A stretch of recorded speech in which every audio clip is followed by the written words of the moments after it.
સો આજના વિડીયોમાં આપણે વાત કરવાના છે કે માર્કેટ જેવી રીતે મૂવ કરતું હોય એના અકોર્ડિંગ આપણે કઈ રીતે માર્કેટને અડેપ્ટ કરી શકીએ છીએ. તમે કેટલા ઘણા મહિનાથી જોયું હશે તો ગોલ્ડ વન સાઇડેડ મૂવ આપતું હતું. તમે જોઈ શકો છો કે આવી રીતે ગોલ્ડ એક સાઈડ ઉપર જ જયા કરતું હતું, પછી માર્કેટ એ થોડું નીચે આવ્યું એન્ડ ઉપર ગયું, નીચે આવ્યું એન્ડ અત્યારે એક આ રેન્જ છે. તમે જોઈ શકો છો કે આ એક રેન્જ છે જેની અંદર ગોલ્ડ મૂવ કરતું છે એન્ડ આપણને અત્યારે આ પોસિબિલિટી લાગતી છે કે માર્કેટ મે બી આ જે લો બનાવ્યો છે ત્યાં સુધી જાય, અથવા તો જો માર્કેટે નીચે ન જવું હોય તો ઘણો સમય એ કન્સોલિડેટ પણ કરી શકે છે. વી નેવર ગોના નો કે માર્કેટ ક્યારે આ લોને બ્રેક કરીને નીચે જતું રહે કે માર્કેટ એક નવો ઓલ ટાઈમ હાઈ બનાવે. બટ અત્યારે આપણે કહી શકીએ કે ગોલ્ડ આ એક કન્સોલિડેશન ફેઝમાં છે. માર્કેટે આ એક એક્સપેન્શન બતાવ્યું છે એન્ડ ત્યારબાદ અહીં માર્કેટ એક કન્સોલિડેશન કર્યા કરતું છે. સો મે બી જે સ્ટ્રેટર્જી તમે આવા ટ્રેન્ડિંગ માર્કેટમાં આ રીતે તમે જોઈ શકો છો કે જ્યારે માર્કેટ એક્સપેન્શન કરતું હોય ત્યારે જે સ્ટ્રેટર્જી કામ કરતી હશે, મે બી અત્યારે તમને એટલા મોટા ટાર્ગેટ નહીં મળતા હશે. માર્કેટ ખાસું વોલેટાઇલ હતું, એનાથી થઈને હવે માર્કેટ પાછું એક નોર્મલ ફેઝમાં જતું છે. તો આવા સમયે તમે શું કરી શકો છો, તમે તમારી સ્ટ્રેટર્જીમાં શું ચેન્જીસ કરી શકો છો? તો તમે જોઈ શકો છો કે અત્યારે માર્કેટ થોડું કન્સોલિડેટ કરી રહ્યું છે, માટે મોટા આરઆર કેચ કરવાની જગ્યાએ તમે થોડા લિમિટેડ આરઆર 1:1 છે, 1:2 છે, આવા નાના આરઆર કેચ કરવા પર ધ્યાન આપો. કારણ કે બની શકે કે માર્કેટ હવે તમે જોઈ શકો છો કે કન્ટિન્યુઅસ માર્કેટ અહીંથી તમે જોશો તો આ ભાગ સુધી માર્કેટે એક એક્સપેન્શન જ બતાવ્યું છે કે જેમાં ઘણીવાર માર્કેટે આવી રીતે થોડો ઘણો સમય કન્સોલિડેટ કર્યું છે. But most of the time market તમે જોશો તો માર્કેટે ઉપરની ડિરેક્શનમાં આપણને એક મૂવ આપ્યો છે એન્ડ અત્યારે આ બની શકે કે કન્સોલિડેશન ઘણું લાંબુ પણ ચાલી શકે છે. માટે જો તમે મોટા ટાર્ગેટ રાખીને કામ કરશો એન્ડ જો માર્કેટ એક કન્સોલિડેશન ફેઝ માર્કેટમાં લાંબો ચાલ્યો તો તમારા અકાઉન્ટ છે એ બ્લો થવાના ચાન્સીસ વધી જશે. માટે જ્યાં સુધી માર્કેટ આ ફેઝમાં જઈ રહ્યું છે ત્યાં સુધી થોડો તમારો આરઆર છે એ ઓછો કરીને કામ કરો, અથવા તો પછી તમે થોડું પાર્શિયલ બુકિંગ પર ધ્યાન આપો કે જો તમે 1:2 મળ્યું એટલે તમે 50% પાર્શિયલ બુક કરો એન્ડ બાકીની પોઝિશનને રન કરો એન્ડ આવી રીતે તમારી સ્ટ્રેટર્જીમાં થોડું ચેન્જીસ લાવો. એનાથી શું થશે કે તમને એક મોટું ટિલ્ટ તમારા અકાઉન્ટમાં ડ્રોડાઉનમાં જતાં અટકશે એન્ડ તમે આ માર્કેટને અડેપ્ટ કરી શકશો. તો હવે મેં શું કર્યું છે, મેં મારી સ્ટ્રેટર્જીના અકોર્ડિંગ તમને ખબર જ છે કે આપણે સપ્લાય એન્ડ ડિમાન્ડને ટ્રેડ કરીએ છીએ. તો અત્યારે તમે જોશો તો માર્કેટ આ એક રેન્જની અંદર મૂવ કરી રહ્યું છે. આ ડેલીની ટાઈમ ફ્રેમ છે, માટે ડેલીમાં માર્કેટ કન્સોલિડેશન ફેઝમાં છે. બટ તમે ઓવરઓલ 4 આવરમાં જોશો તો 4 આવરમાં તમને નાના ટ્રેન્ડ તમને જોવા મળશે. તો અત્યારે હું શું કરતો છું, તો અત્યારે જે મારું જે ફોકસ છે એ જે 4 આવરના હાઈ એન્ડ લો એના પર છે. તમે જોશો કે માર્કેટ આ 4 આવરના હાઈને બ્રેક કરીને ઉપર ગયું છે. હવે તમે ઉપર જોશો તો માર્કેટ આ 4 આવરના હાઈને બ્રેક કરીને ઉપર ગયું છે. હવે તમે અહીં જોશો તો માર્કેટ આ લોની લિક્વિડિટી સ્વીપ કરી છે. પાછું તમે જોશો તો માર્કેટે ફરીથી આ એક હાઈ છે એની લિક્વિડિટી સ્વીપ કરી છે એન્ડ પછી તમે સ્ટ્રક્ચર મેપિંગ કરશો તો માર્કેટે જે આ 4 આવરનો લો બનાવ્યો એના નીચેની લિક્વિડિટી લીધી છે એન્ડ પછી માર્કેટે પાછું જે 4 આવરનો લો બનાવ્યો એની લિક્વિડિટી લીધી છે એન્ડ આવી રીતે તમે જોઈ શકો છો કે કન્ટિન્યુઅસ માર્કેટ જે 4 આવર છે એના લો પાસેથી લિક્વિડિટી લઈને કોઈ એક ડાયરેક્શનમાં સ્પેસિફિક મૂવ બતાવતું છે, જોઈ શકો છો આ ભાગમાં. એન્ડ ત્યારબાદ તમે જોશો તો આ ભાગમાં માર્કેટે લિક્વિડિટી લીધી છે. સો માર્કેટે આની લિક્વિડિટી લઈ લીધી એન્ડ ત્યારબાદ તમે જોઈ શકો છો કે માર્કેટે અહીં આવીને લિક્વિડિટી લીધી છે. એવી રીતે માર્કેટ આ ભાગમાં જોશો તો અહીંથી લિક્વિડિટી લીધી છે જોશો આ ભાગમાંથી લિક્વિડિટી લીધી છે, માર્કેટે આ લો પાસેથી લિક્વિડિટી લીધી છે, માર્કેટે અહીંથી લિક્વિડિટી લીધી છે, કન્ટિન્યુ આ ભાગ પાસેથી આવીને લિક્વિડિટી લીધી છે. તો આવી રીતે તમે જોશો તો માર્કેટ છે એ તમે ડેઈલીમાં તો તમને થોડું કન્સોલિડેશન દેખાતું હશે, પણ 4 આવરમાં આવશો તો તમને એક નાનો એવો અપ ટ્રેન્ડ ડાઉન ટ્રેન્ડ આવું તમને દેખાતું છે. તો અહીં તમે શું કરી શકો છો, જો આપણા જે સપ્લાય ઝોન છે, હું અહીં તમને બતાવું તો આ આપણું અહીંનું એક ડિમાન્ડ ઝોન છે. આગળ જઈએ તો આ ભાગમાં આપણું એક ડિમાન્ડ ઝોન છે. આગળ જઈએ તો આ આપણું એક ડિમાન્ડ ઝોન છે. આવી રીતે કન્ટિન્યુ આપણે આગળ વધીએ તો આ આપણું એક ડિમાન્ડ ઝોન છે. આગળ વાત કરીએ તો આ ભાગમાં પણ આપણું એક ડિમાન્ડ ઝોન છે, પણ માર્કેટે એને ઇનવેલિડેટ કર્યું છે. સો આવી રીતે તમે 50% ડ્રો કરી શકો છો. એન્ડ આવી રીતે તમે જે આપણા સપ્લાય એન્ડ ડિમાન્ડ ઝોન છે એને ડ્રો કરી શકો છો. આ ભાગમાં પણ તમને આ એક ડિમાન્ડ સપ્લાય ઝોન દેખાતું છે, અને આપણે થોડી વાર રિમૂવ કરી દઈએ જે આપણી રેન્જ છે એને. અહીં તમે જોઈ શકો છો કે આવી રીતે માર્કેટ મૂવ કરતું છે.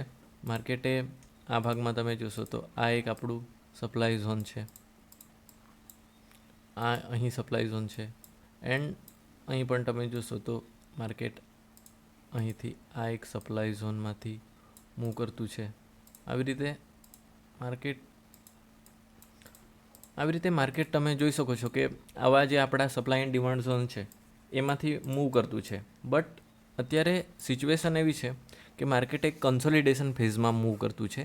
સો આપણે એવું ન વિચારી શકીએ છીએ કે માર્કેટ અહીં આવશે એન્ડ અહીંથી આપણને રિટ્રેસમેન્ટ આપશે.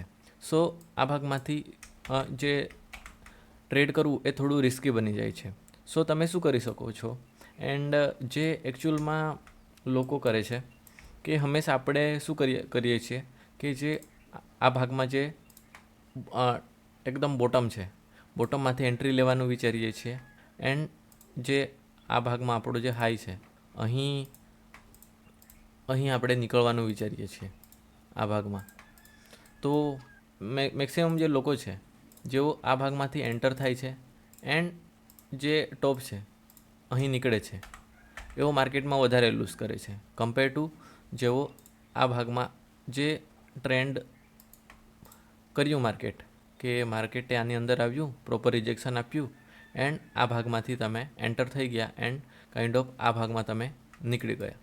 તો અહીં તમે જોશો તો માર્કેટે એકવાર આપણા જે ડિમાન્ડ ઝોન છે એની અંદર આવ્યું, એન્ડ પછી માર્કેટે ઉપરની ડિરેક્શનમાં રિજેક્શન લીધું.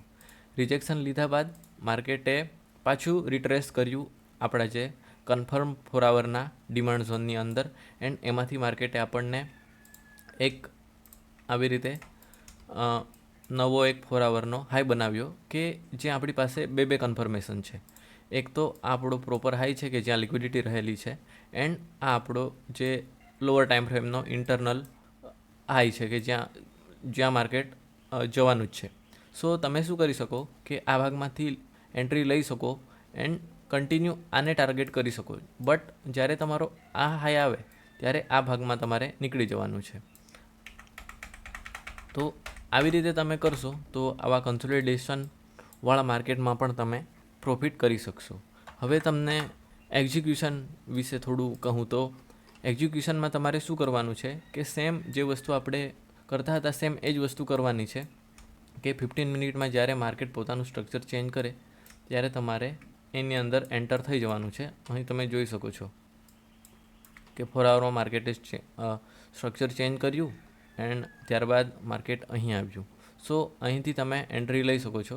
ફોર એક્ઝામ્પલ મારે જો 15 મિનિટમાં એન્ટ્રી લેવી છે તો માર્કેટ અહીં આવ્યું, માર્કેટે એક એંગલ્ફિંગ કેન્ડલ બતાવી, બટ આ તો એક રિજેક્શનવાળી કેન્ડલ છે. સો અહીં આપણે એન્ટર નહીં થયા, એન્ડ આ ભાગમાં મેં એન્ટર થયો, એન્ડ જે મારો સ્ટોપ લોસ છે એ આની અંદર છે, નીચે છે, એન્ડ હું છું એ 1:2 ટાર્ગેટ કરું છું.